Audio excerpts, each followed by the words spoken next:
Hello. Manchester United have gone ahead to obviously beat Reims by 3-1. Second-best game of the preseason that played at Old Trafford, and Erik ten Hag surprised us and really brought in almost his A team with Andre Onana in goal, Dalot right back, left back was Luke Shaw, central defense was Lisandro Martinez, left side was central defense, and Rafael Varane played on the right side of the central defense. Then there came in Casemiro, and Bruno Fernandes played in the double pivot with Mason Mount playing as a central attack midfielder. Rashford led the line, Garnacho wide left, to me the most exciting player on the field of play, and Antony played wide right. Two changes were made. Jadon Sancho came in for Alejandro Garnacho in the 60th minute, and Omori Forson came in for Antony in the 70th minute, and United went ahead to win. But fun of it all, it was United that went down at the 21st minute. That is it. They went down at the 21st minute, and they found themselves in a situation of really conceding. It was a blind pass that was put out by Diego Delo, and the striker of Rennes, known as Florin Stoker, went ahead and obviously chipped that ball, and Andre Onana had gotten off his line, and he couldn't find himself in a position of obviously saving that ball. And I've seen people criticizing Andre Onana for that goal. You don't criticize the goalkeeper for that goal, because he moved there because he knew the ball was in our control. That is it. But if at all the ball was not in our control and he was into that position, I'm not going to blame him, but I don't blame him, because the ball was not in the counter of our opponents. But Diego Delo put out a blind pass to Rafael Varane and obviously chipped that ball over the goalkeeper. And the same mistake that Aaron Wan-Bissaka did when you're playing Real Madrid for the second goal. So when you're playing against Borussia Dortmund for the third goal that we conceded, he just put out a blind pass. That is it. And they capitalized onto that, and Moukoko made it 3-2 for Borussia Dortmund. So Dalot also did the same mistake, but he played 90 minutes, and as I told you yesterday that this fixture is all about United playing 90 minutes. And after the first half, we created very many chances, by the way. Alejandro Garnacho played into, I don't know whether I can get that miss, that is a miss that most of you need to see, because it was really one of the worst misses that I think is not going to go well in the memory lane. In the memory lane of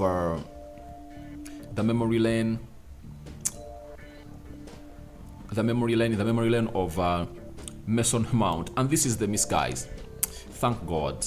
European lad, thank you, because we now have this, and I'm going to show you this miss of Mason Mount. Mason Mount went ahead to miss this sitter. This is a sitter, guys. It's a sitter. That is a sitter. You see it?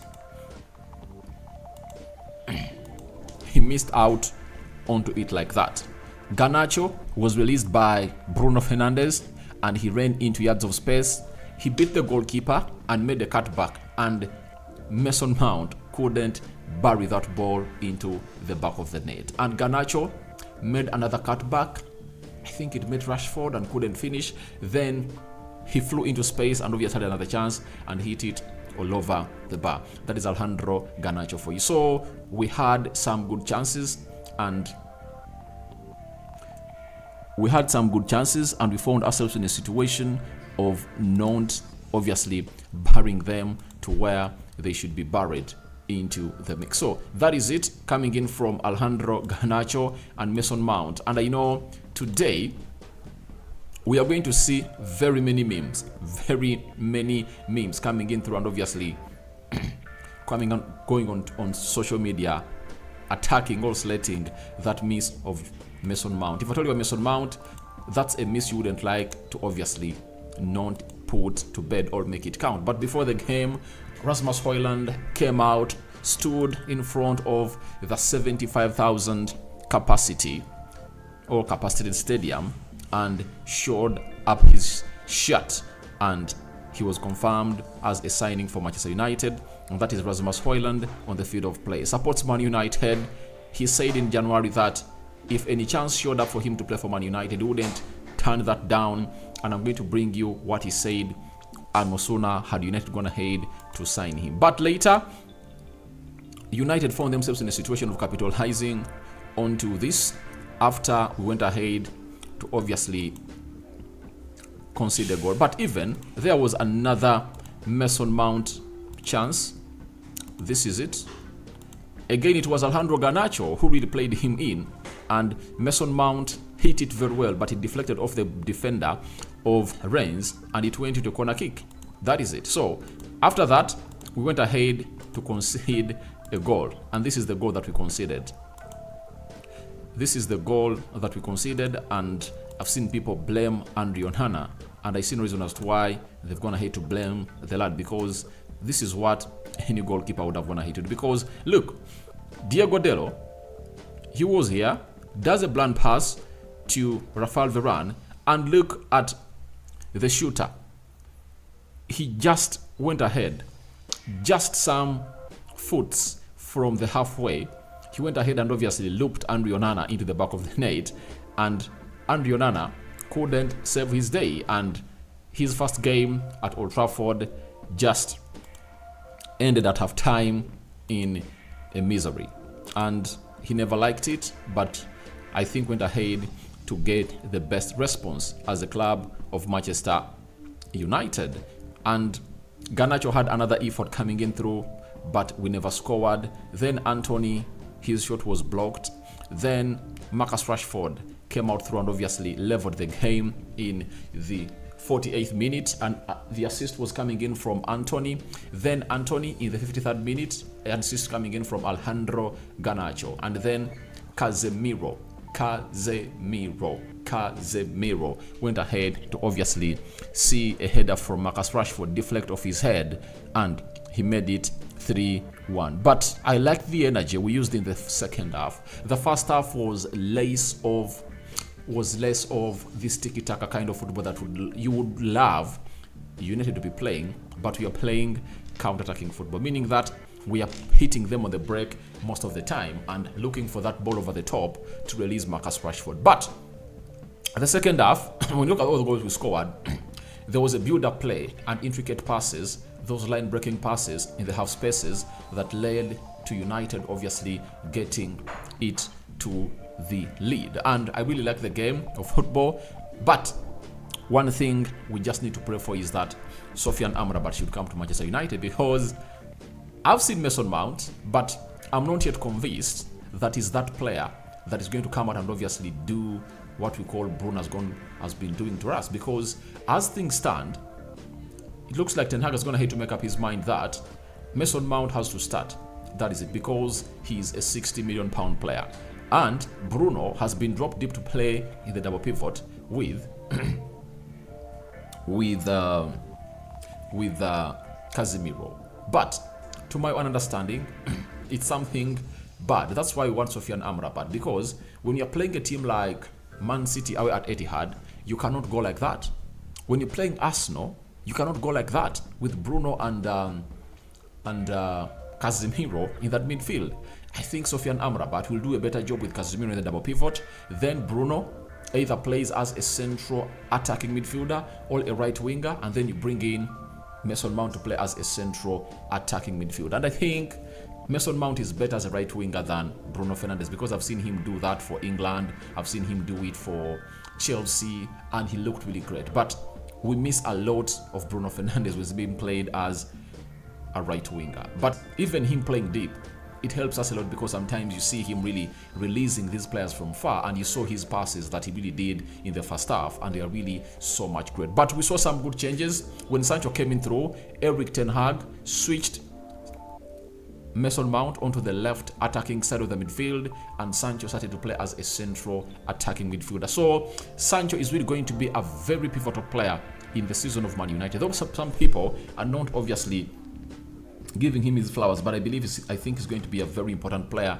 into our season that we're going to play. Now, let's go a little bit into the stats of the day, and we see how things really went down at Old Trafford as United won this game of football by 3-1. Manchester United had 17 shots Rennes had 14, 6 shots on target.